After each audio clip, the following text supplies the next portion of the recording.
Hello seventh class. आज हम आपकी एसएसटी की वर्कशीट नंबर 9 पर चर्चा करेंगे। आपका हिस्ट्री का चैप्टर चल रहा है दिल्ली के सुल्तान, ठीक है, उसी पर हम चर्चा करेंगे। ये हम देखते हैं कि इतिहास के अध्ययन के लिए हम अभिलेखों, सिक्कों, स्थापत्य के माध्यम से काफ़ी सूचना प्राप्त करते हैं। ये आप लोग छठी क्लास में भी पढ़ चुके होंगे कि अगर हमें इतिहास के बारे में जानना है तो हम उसके लिए कौन कौन से स्रोत यूज़ करते हैं। अभिलेख, अभिलेख यानी जो लिखे हुए रिकॉर्ड्स हैं। सिक्के, सिक्के यानी जो राजा महाराजा चलाते थे। मुद्रा, जैसे आज हमारी करेंसी क्या है, रुपया है, तो रुपया है, तो उस वक्त जो होते थे सिक्के चला करते थे, जो अलग अलग शासक अपने हिसाब से चलाते थे।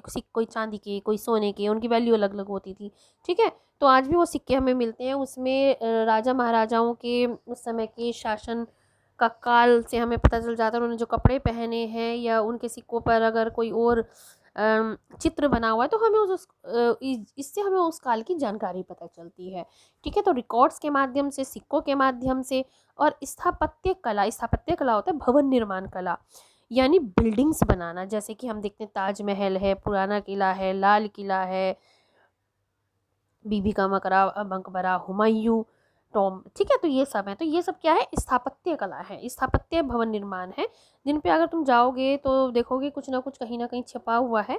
तो इन चीज़ों से हमें क्या पता चलता है, उस समय के बारे में, उस समय के शासनकाल के बारे में पता चलता है, और ये हमें ये चीज़ें इतिहास की जानकारी देती हैं। अब अगर हम पर्टिकुलर बात करें दिल्ली सल्तनत की, आपका ये चैप्टर किससे रिलेटेड, दिल्ली सल्तनत से।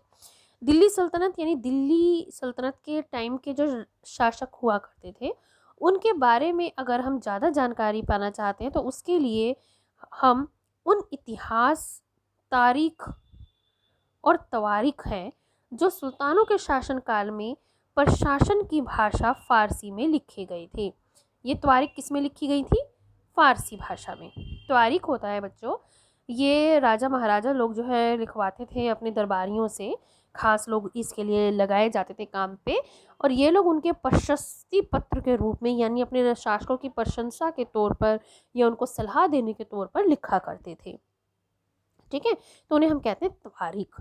तो ये दिल्ली सल्तनत का अगर हमें सही ढंग से इतिहास जानना है तो इसका सबसे बड़ा जो स्रोत है वो है तारीख या तवारीख। उसी के बारे में हम यहाँ पढ़ेंगे। तवारीख के लेखक, सचिव, प्रशासक, कवि और दरबारी जैसे सुशिक्षित व्यक्ति होते थे, यानी पढ़े लिखे लोगों को तवारीख लिखने के लिए लगाया जाता था। ये सचिव भी हो सकते हैं, यानी सेक्रेटरी भी हो सकते थे राजा के, एडमिनिस्ट्रेटर, प्रशासक भी, कवि और दरबारी भी हो सकते थे जो ये तवारीख लिखा करते थे, और ये उन घटनाओं का वर्णन करते थे जो उस समय घटती थी, और साथ ही शासकों को प्रशासन संबंधी सलाह भी देते थे कि भाई अगर कोई घटना घट जाए या कोई समस्या है तो उस समय राजा को क्या करना चाहिए, ठीक है। तो ये जो लोग होते थे ये राजा को प्रशासन संबंधी सलाह भी देते थे और घटनाओं का वर्णन भी इन्होंने अपनी तवारीख में किया है। ये न्याय संगत शासन के महत्व पर बल देते थे। इसलिए हम यहाँ क्या देखते हैं कि तवारीख में कौन आते थे, पढ़े लिखे व्यक्ति आते थे, जिसमें दरबारी, कवि, प्रशासक, लेखक, सचिव वगैरह होते थे, जिसमें वो अपनी सलाह भी देते थे प्रशासन संबंधी राजा को, और उन घटनाओं का वर्णन करते थे जो उस समय घटी होती थी। अच्छा, तवारीख की कुछ सीमाएं भी रही हैं। ऐसा नहीं है कि तवारीख में सब कुछ वैसा ही लिखा गया हो जैसा उस समय था, क्योंकि मैंने अभी आपको बताया तवारीख क्या होते थे, एक प्रकार के प्रशस्ति पत्र होते थे, यानी राजा की प्रशंसा में लिखे गए रिकॉर्ड्स, ठीक है। तो इसकी कुछ सीमाएं थी। जैसे हम पहले कह सकते हैं कि तवारीख के जो लेखक थे वो नगरों में रहते थे, खासकर दिल्ली में। तो सीधी सी बात है कि ये गांवों में शायद ही रहते थे, तो इन्हें ग्रामीण समाज के बारे में इतनी नॉलेज नहीं थी। तो जब हम तवारीख पढ़ते हैं तो उसकी एक सीमा क्या आ जाती है कि हम शहरों के बारे में तो जान लेते हैं, लेकिन ग्रामीण समाज के बारे में हमें नहीं पता चल पाता। दूसरा, ये अक्सर अपने इतिहास, सुल्तानों के लिए उनसे ढेर सारे इनाम इकराम पाने की आशा में लिखे करते थे। दूसरा, इसकी क्या सीमा है कि ये जो तवारीख लिखने वाले लेखक थे ये हमेशा इस तरीके से लिखते थे कि जिसे पढ़कर शासक जो है इन्हें इनाम इकराम दे, काफ़ी सारी धन संपत्ति दे, इनाम दे, और एक इंसान इनाम कब देगा? जब तुम उसकी बहुत तारीफ करोगे, और कहीं तुम अगर उसकी बुराई कर दोगे तो वो तो तुम्हें दंड देगा।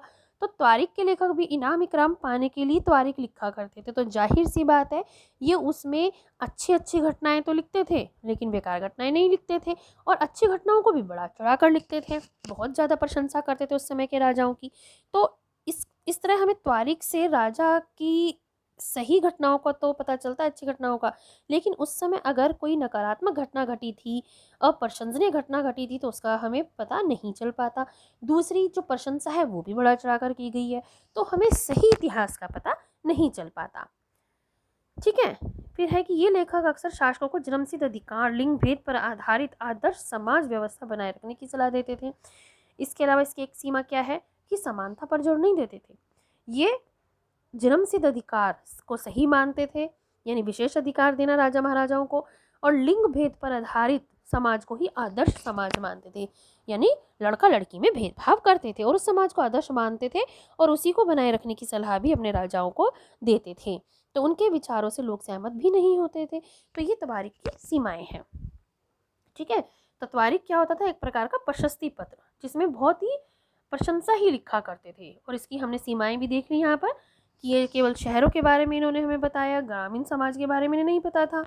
इनाम पाने के लिए करते थे, इसलिए केवल प्रशंसा लिखते थे, नकारात्मक घटनाओं का वर्णन नहीं करते थे, और जन्मसिद्ध और लिंग भेद पर आधारित समाज को ही आदर्श मानते थे, समानता को नहीं। अब हम यहाँ देखेंगे, आपको एक पूरी लिस्ट दे रखी है दिल्ली के शासकों की। दिल्ली के शासक में राजपूत वंशी तोमर जो थे आरंभिक 12वीं शताब्दी से 1165 तक रहे, जिसमें अनंगपाल चौहान आते हैं फिर आपके, और फिर पृथ्वीराज चौहान, जिसमें मेन थे चौहान वंश में पृथ्वीराज चौहान मेनली थे, जिन्होंने कि 1175 से 1192 तक शासन किया। फिर तुर्की शासक आया 1206 तक, 1290 तक तुर्कियों का शासन रहा, जिसमें मेनली आपके कुतुबुद्दीन ऐबक, शमसुद्दीन इल्तुतमिश, रजिया बेगम, गयासुद्दीन बलबन आते हैं। अच्छा, आपने कुतुब मीनार का नाम सुना है? ये कुतुब मीनार जो थी वो इन तुर्की शासकों ने ही बनवाई थी, जो इसमें कुतुबुद्दीन ऐबक ने उसे शुरू करवाई और इल्तुतमिश ने उसे ख़त्म करवाई थी। ठीक है। फिर आते हैं आपके खिलजी वंश आता है फिर इसमें ही, राजपूत वंश में, जिसमें जलालुद्दीन खिलजी, अलाउद्दीन खिलजी आते हैं। फिर तुगलक वंश, जिसमें मुख्य शासक थे गयासुद्दीन तुगलक और मोहम्मद तुगलक, फिरोज शाह तुगलक। फिर सैयद वंश आता है आपका, जिसमें खिज्र खान आता है। और फिर आते हैं आपके लोधी वंश, जिसमें बहलोल लोधी प्रमुख थे।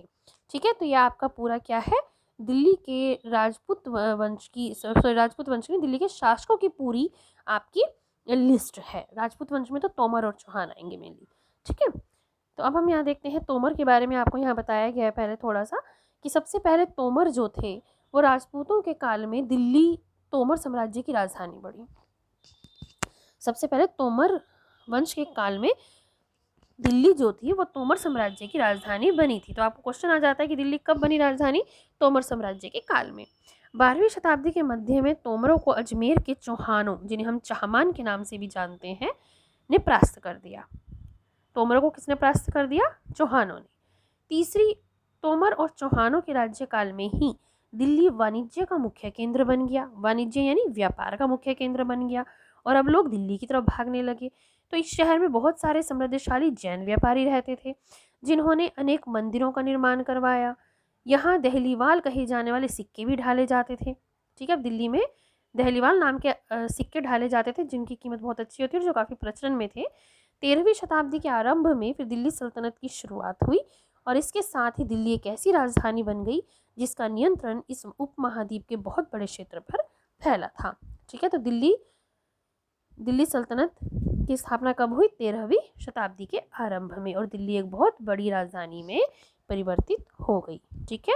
मुझे उम्मीद में ये समझ में आ गए होगी आज की वर्कशीट, जिसमें हमने दिल्ली के सुल्तान के बारे में पढ़ा, त्वारिख के बारे में पढ़ा, त्वारिख कौन लिखते थे, उसकी सीमाएं क्या थीं, और दिल्ली के शासकों के बारे में, और तोमर राजपूतों के बारे में। अब हम आते हैं इसके क्वेश्चन आंसर्स पर। पहला क्वेश्चन है, इतिहास के अध्ययन के लिए कौन कौन से स्रोत हमारी सहायता कर सकते हैं? ये हमने यहीं पे शुरू में ही देख लिया था कि अभिलेख, सिक्के, स्थापत्य, त्वारीख, ये सब हमारी इतिहास को जानने में मदद करते हैं। अगला क्वेश्चन आता है आपका, त्वारीख का अध्ययन किस प्रकार हमारे लिए उपयोगी हो सकता है? ये भी आप आराम से बता सकते हो कि त्वारिख से हमें क्या पता चलता है, उस समय के शासकों के शासन के बारे में, उस समय की घटनाओं के बारे में, और साथ ही त्वारिख में क्योंकि प्रशासन संबंधी सलाह दी जाती थी तो प्रशासन के बारे में पता चलता है, उस समय के समाज के बारे में पता चलता है। हमें राजपूत वंश के बारे में, खासकर दिल्ली सल्तनत के बारे में जो ज़्यादा महत्वपूर्ण जानकारी हासिल होती है वो त्वारिख से ही होती है। तीसरा क्वेश्चन आता है त्वारिख के अध्ययन की सीमाएं क्या हैं। ये हमने यहाँ पर पढ़ा था, मैंने आपको बताया था, ठीक है, पूरा इसके बारे में कि त्वारिख की सीमाएं क्या थी, कि त्वारिख को लिखने वाले जो थे वो लोग कौन लोग थे, जो अधिकतर शहरों में रहते थे, ठीक है, जो कहाँ रहते थे, शहरों में। तो जिससे कि हमें ये पता चलता है कि हम त्वारिख से ग्रामीण समाज के बारे में नहीं जान सकते, एक सीमा हो गई। दूसरी सीमा क्या थी कि ये जो त्वारिख लिखने वाले लोग थे ये इनाम पाने के लिए लिखते थे, इसलिए ज़रूरी नहीं है कि हमें त्वारिख से बिल्कुल सही घटना का ही पता चले, या हम कह सकते हैं कि इससे हमें अच्छी घटना तो पता चल जाती हैं पर जो नकारात्मक घटनाएं थीं उनका पता नहीं चल पाता। इसमें चौथा, इसमें राजाओं को बड़ा चढ़ाकर प्रशंसा की गई है, ज़रूरी नहीं है हकीकत में कि वो ऐसे हों, तो हमें सही इतिहास की जानकारी नहीं मिल पाती। दूसरा, तीसरी सीमा क्या थी कि ये लोग जन्मसिद्ध और लिंग पर आधारित समाज को आदर्श समाज मानते थे, तो समानता से संबंधित बातों का हमें इससे नहीं पता चल पाता, ठीक है। तो ये त्वारिख की सीमाएं थीं। फोर्थ क्वेश्चन, पता लगाइए दिल्ली में स्थित कुतुब मीनार के निर्माण में किन किन शासकों का योगदान है। ये मैंने अभी आपको यहाँ बताया था कि कुतुबुद्दीन ऐबक ने इसे शुरू किया था और इल्तुतमिश ने इसे ख़त्म किया था, क्योंकि ऐबक की मृत्यु पहले ही हो गई थी। तो इल्तुतमिश ने कुतुब मीनार के निर्माण